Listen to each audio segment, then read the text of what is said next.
So I've been using CapCut for a lot of times now, and today I put it to the real test. I used it to edit and color grade a cinematic travel sequence, this sequence.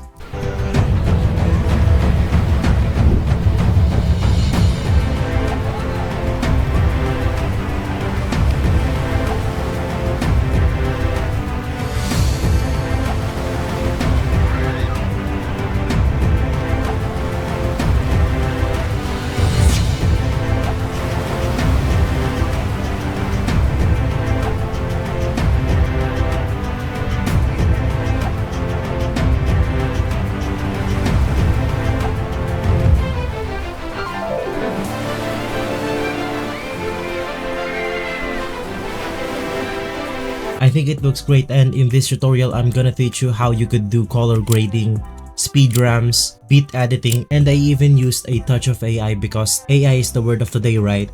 Hey guys, welcome to Tech Tricks Tutorial. Today we are going to talk about editing cinematic videos on CapCut. It's a step-by-step guide to follow easily, and don't forget to hit the like and subscribe button. Let's dive right in. So CapCut is a free video editor for desktop or mobile. I downloaded mine from Windows and I've been using it consistently for months now. And it feels like what they're going for is being a video editor for creators who are not looking for something that doesn't have such a steep learning curve like Premiere Pro, DaVinci Resolve, but the results looks amazing. So let me just show you how I created that cinematic travel sequence. And guys, anything could be cinematic, okay? If I feel something in a way that looks cinematic to me, then it is cinematic. You know what I mean? If it feels cinematic to you, it is cinematic to you. Just put something of yourself, of your personality in your work, some emotion, and it will look cinematic. But anyway, let's just do some editing now. So okay, now we're in CapCut. I've already arranged the clip that I think it will flow nicely, but also you could go ahead and arrange your clips according to your preference. And I've also added my music here on the timeline, so let's get to editing. So what I want to show you first is the speed ramp. So in here, it's at its normal speed, then it speeds up, then it goes back to its original speed. That is called speed ramp. Now how do you create one? Just go ahead and click on your preferred clip like this one. And you should be able to see a speed option right here, and what you can see here is the normal option for the speed, so you can fast forward your clip or you can go ahead and slow it down. But this is not what we're looking for. We can go ahead and find the speed ramp right here on the curve, and right here we have a bunch of presets. You could go ahead and use some of these presets, but in this tutorial we're gonna use the customized one. So what we can see right here is that there are multiple points throughout the video. We have 3 right here. So if I go ahead and bring this all the way up, so what will happen if we play this video right here? It will slowly gather some speed until it reaches its maximum right above this point, and after it reaches this point, it goes back to its original speed. So once we know how it works, we can now go ahead and work with it. So what we want to do is to match the music into the speed ramp.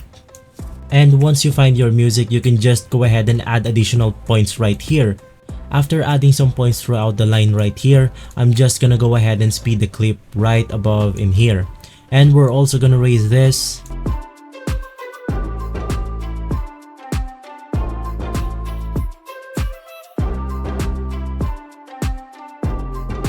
So after tweaking my speed ramp, this is how it goes. So right now this is where the beat drops, and this is where the clip will gather some speed, and after it reaches its speed right here, it will now go back to its original speed, and there will be a beat once more right here, so it will go ahead and gather some speed, and it will now go back to its original speed.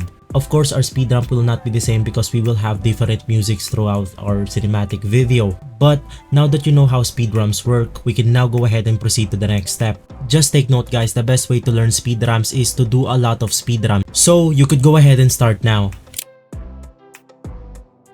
Okay, and now let's do the main edit of our sequence, and it's not difficult at all. All I did is edit the clips to the beat of the music. That's it, and CapCut has a really cool feature to help you with that. It's called auto beats. So it uses AI to show you where the beat of the music track are. Now you can do this in most editor these days, but CapCut really makes it easy. Basically just one click of a button.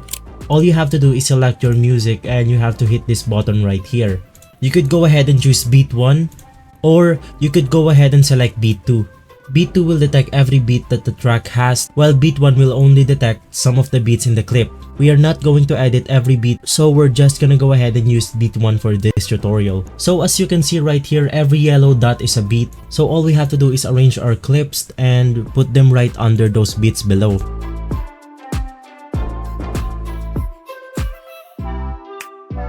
Now as you can see, this is my finished product. You don't have to make every cuts per beat because it will just look too robotic. So for me, this is what I prefer. I'm just gonna go ahead and split this track and I'm just gonna go ahead and delete this. So now that we have a clips that matches with our beat, the only thing left to do now is to...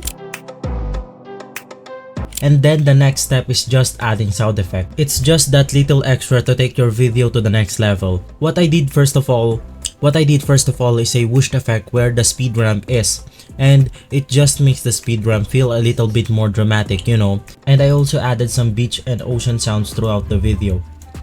So now that our beat matches with our clips and we also have our sound effects, the only thing left to do now is to go ahead and put some color grading into it. So, do you need to color grade? No, of course not. If you already like the colors of your video, you don't have to do this. But to emphasize some colors of the video, we're just gonna go ahead and teach you in this tutorial.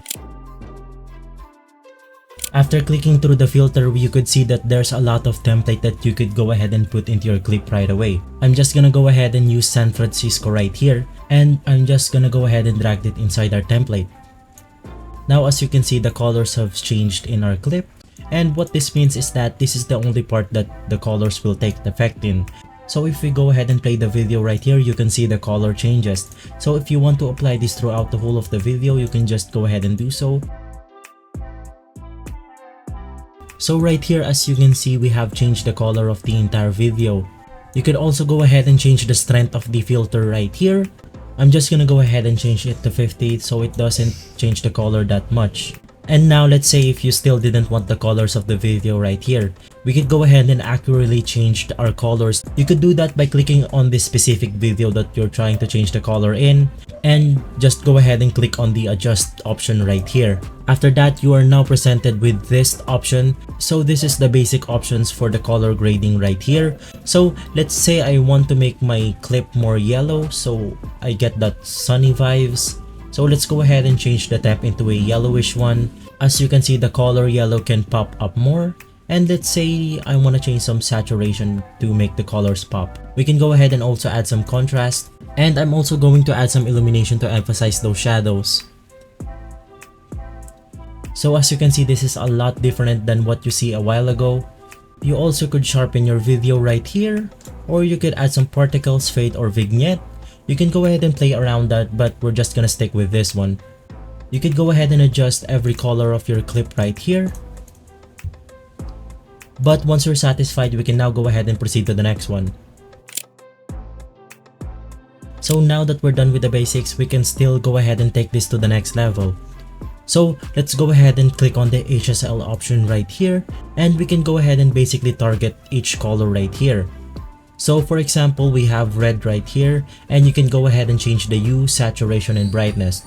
What I did is that I've increased the yellow and the orange saturation so the sunlight will pop up more.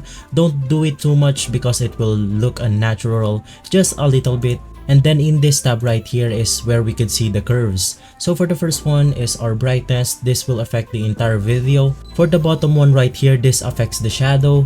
And for the middle one, this affects the midtone. And right here just above, this will affect the highlights. So let's just say I drag this lower, and as you can see, it will darken the shadow. So let's just go ahead and drag this a little bit, and I'm just gonna go ahead and drag the highlights upward, and this is what you call contrast est form. But for this tutorial, I'm just gonna go ahead and not mess with it. For our second curve right here, we have the color red, and this is basically the same thing. You could go ahead and adjust the color red right here. If we go ahead and drag this a little bit down, it will go ahead and give us the opposite of red, which is teal. And the same thing will just apply for the rest of the colors. So right here we have the color red, color green, and color blue, which is our primary colors. So what I'm going to do is I'm just gonna go ahead and mess with blue right here, and I'm gonna go ahead and put an anchor point by clicking on the middle one right here.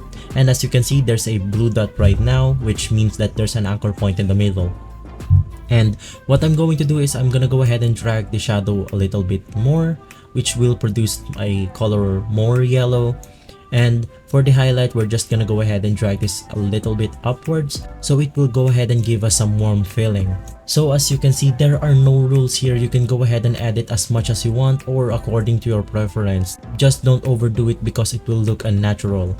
That is it for our CapCut cinematic tutorial. If this video has been helpful for you, please consider by liking and subscribing. I'll see you again next time. Thank you.